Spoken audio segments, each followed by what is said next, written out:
Hi friends.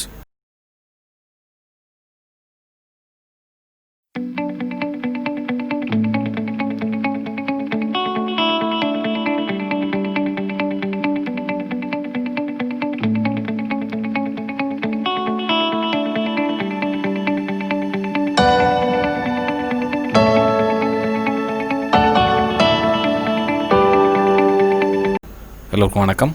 This is Shivaji. Friends, இந்த video போகிறதுக்கு முன்னாடி என்னுடைய சப்ஸ்கிரைபர்ஸ், வியூவர்ஸ், ஃப்ரெண்ட்ஸ் எல்லோருக்கும் என் மனமார்ந்த நன்றிகளை தெரிவிச்சுக்கிறேன். இந்த வீடியோவில் நம்ம என்ன பார்க்க போகிறோம் அப்படின்னா, லைவில் நம்ம எப்படி ட்ரேட் பண்ணுறது அப்படின்றத பற்றி பார்ப்போம். அதுக்கு முன்னாடி என்னுடைய கீழே லிங்க் கொடுத்துருக்கேன் பாருங்கள், 4 ப்ரோக்கர்ஸ் லிங்க் கொடுத்துருக்கேன். அந்த லிங்க்கில் எந்த லிங்க் மூலமாகவும் நீங்கள் ஓப்பன் பண்ணிங்கன்னா என்னுடைய ப்ரைம் டெலிகிராம் சேனலில் நீங்கள் ஃப்ரீயாக ஜாயின் பண்ணிக்கலாம் ஃப்ரெண்ட்ஸ். இல்லை அப்படின்னா $399 மந்த்லி பே பண்ண வேண்டியிருக்கும். ஸோ ஃப்ரீயாகவே நீங்கள் கண்டினியூ பண்ணணும்னா ஏதாச்சும் ஒரு லிங்க் மூலிமா நீங்கள் அக்கௌண்ட் ஓப்பன் பண்ணிங்கன்னா நீங்கள் ஃப்ரீயாக ஜாயின் பண்ணிக்கலாம். ஓகே, இது பாருங்கள், அது என்னுடைய ப்ரைம் டெலிகிராம் சேனல் அது. ஸோ பார்த்தீங்கன்னா தெரியும், மார்னிங் உங்களுக்கு சென்ட் பண்ணியிருந்தேன். 9:22 AM ஜீல் ஒன்று சென்ட் பண்ணியிருந்தேன். அதாவது கீழே பிலோ, ஏன்னா என்னோடய ஜீல் வந்து சேல் சைட் போகிற ஸ்டாக்ஸ்னு. ஸோ அதனால் சேல் சைட் வியூ வந்து சேல் சைட் இன்னும் வரல, ஸ்டாக்ஸ் ட்ரிகர் ஆகலை. அதுக்கப்புறம் bank Nifty okay target ton அப்புறம் மெசேஜ் அனுப்பிச்சிருந்தேன். அதுக்கு முன்னாடி பாருங்கள், 26,181 பிரேக் ஆனால் சேல் பண்ணுங்கள். 26,093 வந்து எக்ஸிட் ஆகிடுங்க. 87 பாயிண்ட்ஸ் வந்து டார்கெட் கொடுத்துருந்தேன். 81 பாயிண்ட் வந்து எஸ்எல் கொடுத்துருந்தேன். ஸோ இது வந்து ப்ரைம் டெலிகிராம் ஃப்ரெண்ட்ஸ். உங்களுக்கு நீங்கள் சேர்ந்தீங்கன்னா இந்த மாதிரி ஒரு சான்சஸ் இருக்கும். உங்களுக்கு ட்ரா பண்ணி அனுப்பிச்சிடுவேன். இது வந்து stop loss area red colour, green colour வந்து டார்கெட் ஏரியா. ஓகேங்களா, இங்கே ப்ரைஸ் தெரிஞ்சு உங்களுக்கு எந்த பக்கம் ஸ்டாப் லாஸ், எவ்வளோ ப்ரைஸ் கொடுக்கணும், எவ்வளோ ப்ரைஸ் நம்ம என்ட்ரி ஆகணும், எவ்வளோ ப்ரைஸ் டார்கெட் வைக்கணும், இதில் எங்கே எல்லாம் வந்துடும் உங்களுக்கு. ஓகேங்களா, ஃப்ரீலே அதே மாதிரி 1 இல்லை 2 கொடுப்பேன். இன்றைக்கி வந்து 2 கொடுத்துருக்கேன். ஐ திங்க் டாடா மோட்டார் ஒன்று, அப்புறம் எக்ஸைட் ஒன்று. எக்ஸைட் வந்து உங்களுக்கு லெவல் போட்டு கொடுத்துட்ருக்கேன். அதாவது 163.85 வந்து எஸ்எல், 162.75 வந்து என்ட்ரி பாயிண்ட். எக்ஸைட் இண்டஸ்ட்ரீஸ் அது 161.5 டார்கெட். ஓகே, ஸோ உங்களுக்கும் யூஸ்ஃபுல்லாக இருந்தால் நீங்கள் ஃப்ரீலையும் ஜாயின் பண்ணிக்கலாம். இல்லை ஃப்ரீயில் வந்து இங்கே பார்த்தீங்கன்னா 1490 சப்ஸ்கிரைபர்ஸ் வந்து ஃப்ரீயில் இருக்காங்க.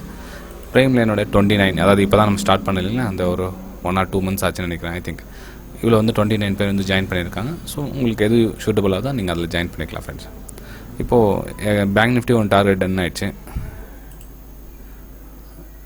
பார்க்கலாம்.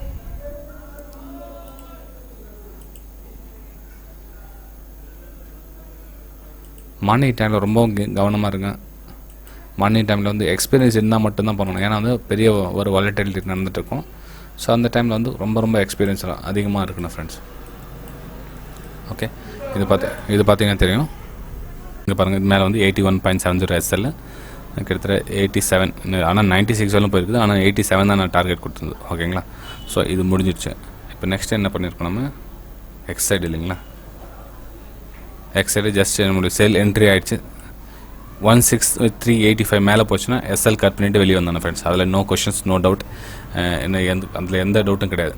ஓகேங்களா, ஸோ இன்றைக்கி நான் லைவ்லேயும் அது பண்ணியிருந்தேன். அலைஜிபிள் உங்களுக்கு ஆல்ரெடி சொல்லியிருந்தேன். லைவில் என்னுடைய நண்பர்கள் எல்லாம் வெபினார் இருக்கும், எல்லாருக்கும் அவங்க முன்னாடியே பண்ணி காமிச்சது பேங்க் நிஃப்டி இது. ஓகேங்களா, அந்த பயம் பதட்டம் ஏன் இல்லாமல் இருக்கணும்னா சீக்கிரம் முடிஞ்சிடும். ஓகேங்களா, ஸோ ரொம்ப நேரம் கேண்டில் ஃபார்ம் ஆகிட்டு இருந்தால் அந்த பக்கம் வந்து நம்மளுடைய எமோஷனல் வந்து டிஸ்டர்பன்ஸ் ஆகும். ஸோ அந்த ஃபஸ்ட்டில் வந்து சீக்கிரம் ஒன்று ஸ்டாப் லாஸ் ட்ரிகர் ஆகிடும், இல்லை டார்கெட் ட்ரிகர் ஆகிடும். இந்த மூமெண்ட்டில் நம்ம பண்ணணும், ஸ்டாப் லாஸ் டார்கெட் வந்து ஈஸியாக ட்ரிகர் டக்குன்னு வெளியே வந்துடலாம். இந்த டைமில் வந்து கொஞ்சம் எமோஷ்னலாக கண்ட்ரோலுக்கு பிடிச்சி கொண்டு வரணும். ஓகேங்களா, அது வந்து லைவில் என்ன நடந்தது நிச்சா ஃப்ரெண்ட்ஸ். இன்றைக்கி ஒரே ட்ரேட் தான். ஸோ இந்த இதில் வந்து ப்ராஃபிட் புக் பண்ணியாச்சு. இனிமேல் ட்ரேட் பண்ண மாட்டேன் ஃப்ரெண்ட்ஸ் அதில். ஓகே, இப்போது வேறு என்ன நம்ம கொடுத்துருக்கோம், Tata Motors. Yes, Tata Motors என்னாச்சுன்னு பார்க்கலாம். சேல் சைடு வரல இன்னும். இந்த ட்ரெண்ட் லைன் பிரேக் பண்ணால் சேல் பண்ணுங்கன்னு சொல்லியிருந்தேன். இது பாருங்கள், இந்த ட்ரெண்ட் லைன் கொஞ்சம் மேலே போகும் இல்லைங்களா, இந்த இடத்துல மேலே போய் 137, 138 அந்த ரேஞ்சில் போனால் சேல் பண்ணுங்கன்னு உங்களுக்கு ஸ்க்ரீன்ஷாட் அனுப்பிச்சிருக்கேன் பாருங்கள். இது வந்து ப்ரைம் ஃப்ரீயில் வந்து அனுப்பிச்சிருக்கேன்னு நினைக்கிறேன். ஐ திங்க் ஆமாம்.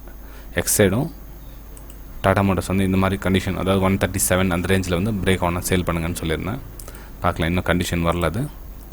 இது மெயின் எங்கே சேல் பண்ணணும் அப்படின்னா, இந்த ட்ரெண்ட் லைன் பிரேக் ஆனால் சேல் பண்ணுங்க அப்படின்னு இல்லை ஃப்ரெண்ட்ஸ். இது டாடா மட்டும் சேல் சைடு போகிற ஸ்டாக்ஸ் இல்லைங்களா. இப்போ என்ன பண்ணணும், ட்ரெண்ட் லைன் நம்ம இந்த மாதிரி ட்ரா பண்ணணும். ஓகே, ஸோ இந்த மாதிரி ட்ரா பண்ணிட்டு இந்த இடத்துல வந்து எக்ஸிட் பண்ணிக்கலாம், இல்லை செகண்ட் டார்கெட்டுக்காக கீழே வைக்கலாம். இந்த இடத்துல வந்து சப்போஸ் இந்த இடத்துல பிரேக் ஆகுது அப்படின்னா இங்கே வந்து ஃபஸ்ட் டார்கெட் புக் பண்ணிக்கலாம். ஏன்னா திரும்ப வந்து பவுன்ஸ் பேக் ஆகிறதுக்கான சான்சஸ் இருக்கும். ஓகே, அப்போ என்ன வேணால் நம்மளுக்கு காஸ்ட் நம்ம எங்கே என்ட்ரி ஆகணுமோ அது வந்து எஸ்எல் போட்டுட்டு செகண்ட் ட்ரைலிங் ஸ்டாப் லாஸாக கொண்டு போகலாம். அகைன் இங்கே இருந்துச்சுன்னா திரும்ப வந்து இங்கே ஒரு ஸ்டாப் லாஸ் போட்டுக்கலாம்.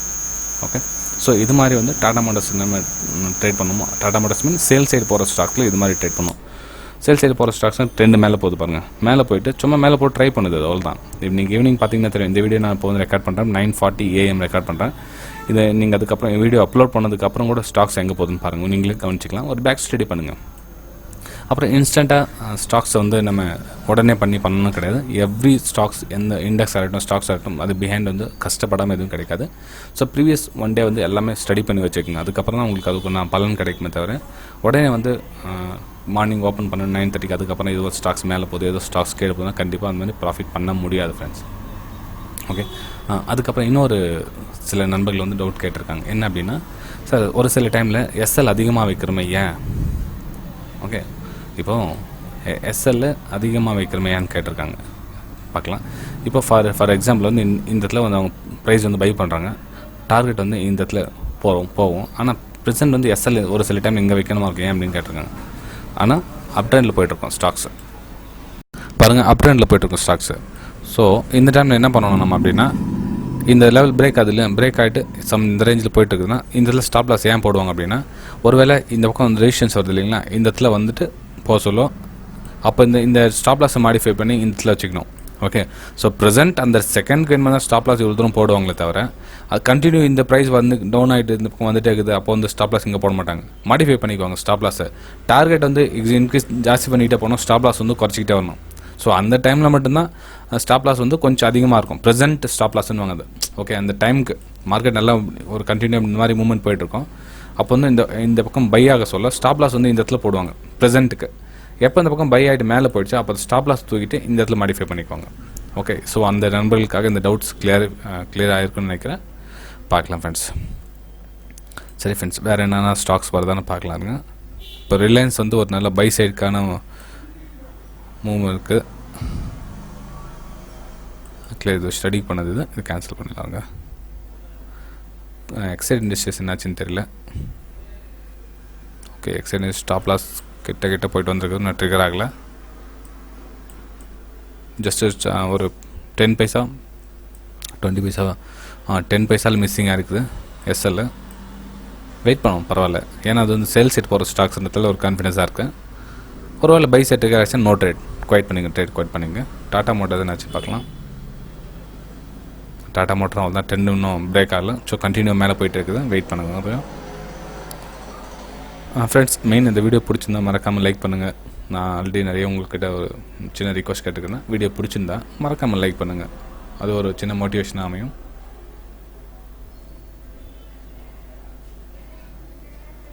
டாடா ஸ்டீல் 4th கேனில் என்னாச்சுன்னு பார்க்கலாம். ஓகே, பை சைட் டார்கெட் இட்டு பார்த்தீங்கன்னா அது ஒன்றும் கேல்குலேஷன் பண்ண வேண்டிய அவசியமே கிடையாது. ஆனால் என்னென்னா கேண்டில் சைஸ் வந்து ரொம்ப ரொம்ப சின்னது. ஓகே, என்னுடைய ஃப்ரெண்ட்ஸ் எல்லாருக்குமே தெரியும், என்னுடைய யூடியூப் வியூவர்ஸ் எல்லாமே என்னுடைய நண்பர்கள் தான்.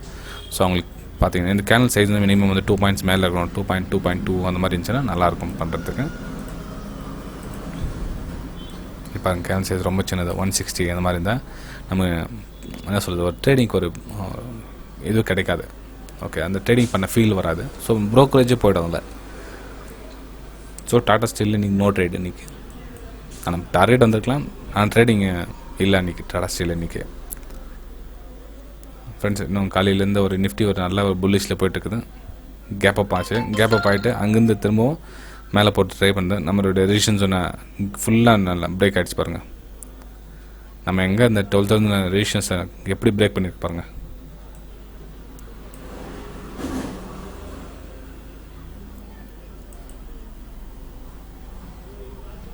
டே சார்ட்டை பார்க்கலாம்.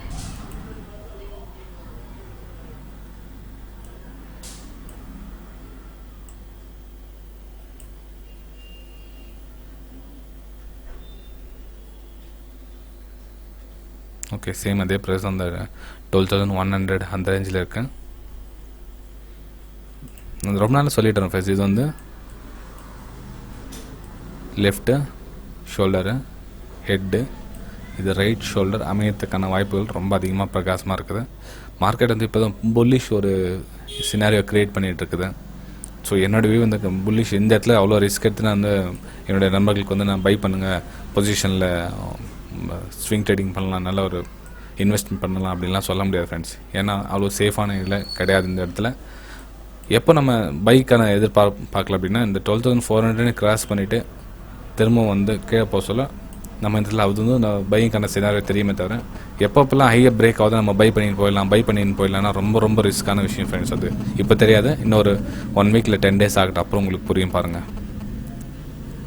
ஏன்னா வந்து நம்ம இங்கேருந்து கண்டினியூ மேலே என்ன சொல்ல க்ரீனாக போயிட்டே இருக்குது, ஒரு ரீடெஸ்ட்மெண்ட்டே இல்லை அதுக்கு. நம்ம இந்த மாதிரி கேனில் வந்து கண்டிப்பாக எதிர்பார்க்கலாம் நெக்ஸ்ட் வீக்கில்.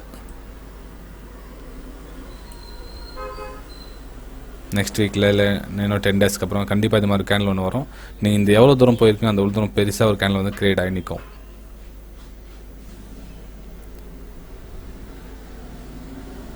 சில்வர் என்னாச்சுன்னு பார்க்கலாம்.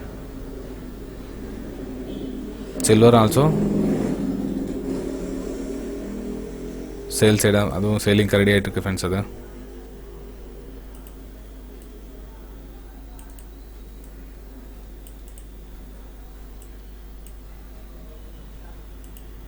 இப்போ இந்த இடத்துல பிரேக் அவுட் கொடுத்து ஃபைனல் ரீடெஸ்ட்டில் ட்ராவல் ஆகிட்டு இருக்குது. ஸோ கீழே வரதுக்கு நிறைய சான்சஸ் இருக்குது.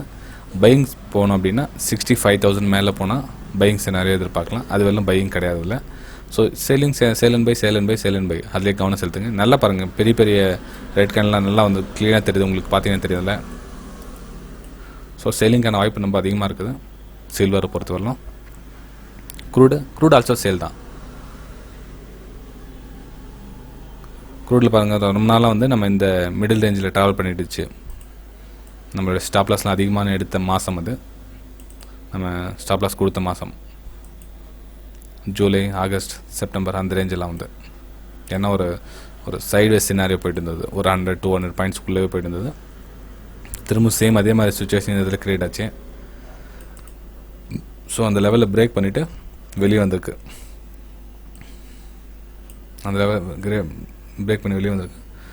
ஸோ சேலிங்கான சினாரியோ பார்க்கலாம். பாருங்கள், இந்த ப்ரீவியஸ் லெவல் தாண்ட முடியல.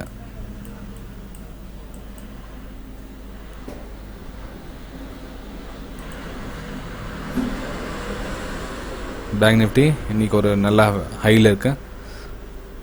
பேங்க் நிஃப்டி பார்த்தீங்கன்னா தெரியும் ஃப்ரெண்ட்ஸ், நல்லா இந்த பாருங்கள் back to back green candle இருக்குது. இப்போ ஸ்டாக்ஸு மேலே போகணும் அப்படின்னா ஒரு சின்ன ரீடெஸ்ட் வந்துட்டு தான் போகுமே தவிர அப்படியே கண்டினியூவாக மேலே போகாது, வாய்ப்பு இல்லை.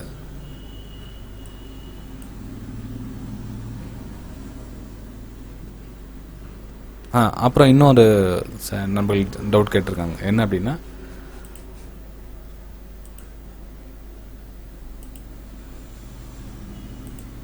இப்போது நம்ம என்னோடய ஸ்க்ரீன்ஷாட்டில் உங்களுக்கு சென்ட் பண்ணுறேன்னு வச்சுக்கோங்க. ஃபார் எக்ஸாம்பிள் வந்து இப்போது ஐடிசி கீழே வரும், இதுக்கு கீழே போனால் சேல் பண்ணுங்கன்னு கால்குலேட், இது கீழே போனால் சேல் பண்ணுங்கன்னு வியூ கொடுத்தோம் அப்படின்னா அன்றைக்கி ஸ்டாக்ஸ் வந்து இந்த இடத்துல ட்ரிகர் ஆகாமையே இப்படி இந்த மாதிரி ரேஞ்சில் போயிட்டுருக்குது அப்படின்னா, ஏன் சார் இந்த பக்கம் பை கொடுக்கல, எங்களுக்கு சேல் மட்டும் கொடுத்துருக்கீங்களே, ஏன் பை கொடுக்கல அப்படின்வாங்க. ஃப்ரெண்ட்ஸ், என்னோடய ஸ்டடியில் நான் பண்ண ஸ்டடியில் எனக்கு சேலிங்கான சிக்னல் நல்லா கிளியராக தெரியுது அப்படின்னா நான் சேல் சைடு தான் என்னுடைய பார்வை இருக்குமே தவிர இது பை சைடு பார்வை எனக்கு வராது எனக்கு. ஓகேங்களா? ஸோ பை சைடு போகுது அப்படின்றதுக்காக ஒரு 5%, 10% எவ்வளோனா போகணும், அது நாட் நெசசரி, எனக்கு தேவையில்லாது. ஆனால் அது எவ்வளோனா போட்டோம் நம்ம சொல்லுவோம், ஒரு சார் 5% இன்றைக்கி ஐடிசி நல்ல மூவ்மெண்ட் கொடுத்துருக்குது, நம்ம பை பண்ணி தான் எவ்வளோ சார் ப்ராஃபிட் பண்ணியிருக்கலாம் அப்படின்னு ஃப்ரெண்ட்ஸ். ஆனால் என்னோடய வியூ வந்து சேல் சைடுக்கு சொல்ல, நான் ஏன் பை சைடு போகணும்? ஓகே, என்னோடய வியூ வந்து சேல் சைடு இருக்குது, நான் ஏன் பை சைடு போகணும்? அன்றைக்கி ட்ரேடிங் பண்ண மாட்டேன் நான். ஓகே, இதே தான் எல்லாத்துலேயும் அப்ளை பண்ணுங்கள். நீங்கள் என்ன கன்ஃபியூஸ் பண்ணிக்கிறீங்கன்னா, உங்களுடைய ஸ்டாக்ஸை உங்களுக்கு ஆப்போசிட்டாக போனால் என்ன பண்ணலாம் அப்படின்றீங்க. உங்களுக்கு ஆப்போசிட்டாக போனால் ட்ரேட் பண்ணாதீங்க. ஒருவேளை உங்களுடைய ப்ரைஸ் ட்ரிகர் பண்ணிட்டதுக்கப்புறமா மேலே போயிடுச்சுன்னா அப்போ உங்களுக்கு ஸ்டாப் லாஸ் அது. ஓகே, அன்றைக்கும் உங்களுக்கு ஸ்டாப் லாஸ். ஒருவேளை உங்கள் ப்ரைஸ் ட்ரிகர் பண்ணாமையே மேலே போயிடுச்சு அப்படின்னா அது வந்து உங்களுக்கு ட்ரேடே கிடையாது, நிற்காது. நோ லாஸ் நோ ப்ராஃபிட் அது. ஓகே, ஃபஸ்ட்டு இது மாதிரி ரூல்ஸ் சின்ன ஹேபிட்டை மாற்றிக்கிட்டே வாங்க. ஓகே, சரி ஃப்ரெண்ட்ஸ், இந்த விஷயம் உங்களுக்கு பிடிச்சிருந்தா மறக்காமல் லைக் பண்ணுங்கள், சப்ஸ்கிரைப் பண்ணுங்கள், ஷேர் பண்ணுங்கள். இதுவும் உங்களுக்கு 100% ப்ராஃபிட்டுக்கான வழியை உங்களுக்கு கன்ஃபார்மாக தேர்ந்தெடுக்கும். அதாவது நான் எடுத்தோன்னே 100% ப்ராஃபிட் ஸ்ட்ராட்டஜி அப்படின்னு என்ன பண்ணாங்கன்னா, ஒரு ஸ்ட்ராட்டஜி வச்சு 100% ப்ராஃபிட் சம்பாதிச்சிட முடியும் அப்படின்னு நினைக்கிறாங்க. கண்டிப்பாக அப்படி கிடையாது. 100% ப்ராஃபிட்டுக்கான போகிற ரூட்டை சொல்கிறேன் நான். ஓகேங்களா? சரி ஃப்ரெண்ட்ஸ், அடுத்த வீடியோ சந்திக்கலாம். பாய்.